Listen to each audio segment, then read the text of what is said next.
Hi friends, మార్కెట్లో రోజుకొక కొత్త స్కామ్ అయితే బయటపడుతుంది. మన వాట్సాప్లో ఒక అన్నోన్ నెంబర్ నుంచి ఒక ఇమేజ్ లేదా ఒక లింక్ అయితే పంపడం జరుగుతుంది.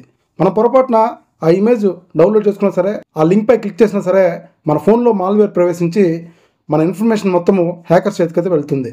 రీసెంట్గా స్టెగనోగ్రఫీ అని ఇది బాగా వైరల్ అవుతుంది. ఒక కనపడని సమాచారాన్ని ఒక ఇమేజ్ రూపంలో కానీ లేదా ఒక వీడియో రూపంలో కానీ సమాచారాన్ని దాచిపెట్టడాన్ని స్టెగనోగ్రఫీ కింద మనం అయితే భావించవచ్చు.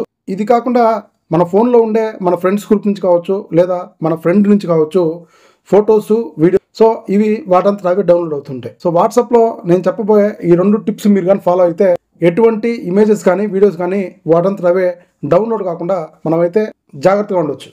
ముందుగా వాట్సాప్లోకి వెళ్ళిన తర్వాత పైన 3 లైన్స్ ప్రెస్ చేసి కింద సెట్టింగ్స్లోకి వెళ్తే ఇక్కడ స్టోరేజ్ అండ్ డేటా ఉంటుంది.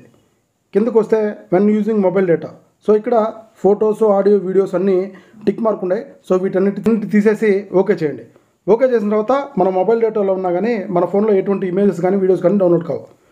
అదేవిధంగా when connected on wifi, so videos, audios, documents అన్నిటికీ అన్టిక్ చేసి ఓకే చేయండి. వైఫైలో ఉన్నా కానీ మన ఫోన్లో ఎటువంటి ఫోటోలు, వీడియోలు అయితే డౌన్లోడ్ కావు. పర్టికులర్ ఫ్రెండ్ మనకి రెగ్యులర్గా మెసేజ్ పంపుతుంటాడు, సో అవి వాటంతటవే మన ఫోన్లో డౌన్లోడ్ అవుతుంటాయి. దానికి మన ఫ్రెండ్ ప్రొఫైల్ పిక్చర్ మీద ట్యాప్ చేసి ఇక్కడ మీడియా విజిబిలిటీ ఉంటుంది. సో దీన్ని ప్రెస్ చేయగానే ఇక్కడ డిఫాల్ట్ ఎస్ అంటే మీ ఫ్రెండ్ పంపించిన ఫోటో కానీ వీడియో కానీ ఆటోమేటిక్గా డౌన్లోడ్ అయిపోతుంది. సో ఇది నో ప్రెస్ చేసి ఓకే చేయండి. ఇన్ఫర్మేషన్ మీకు యూజ్ఫుల్ అయితేనే కామెంట్ బాక్స్లో కామెంట్ చేయండి.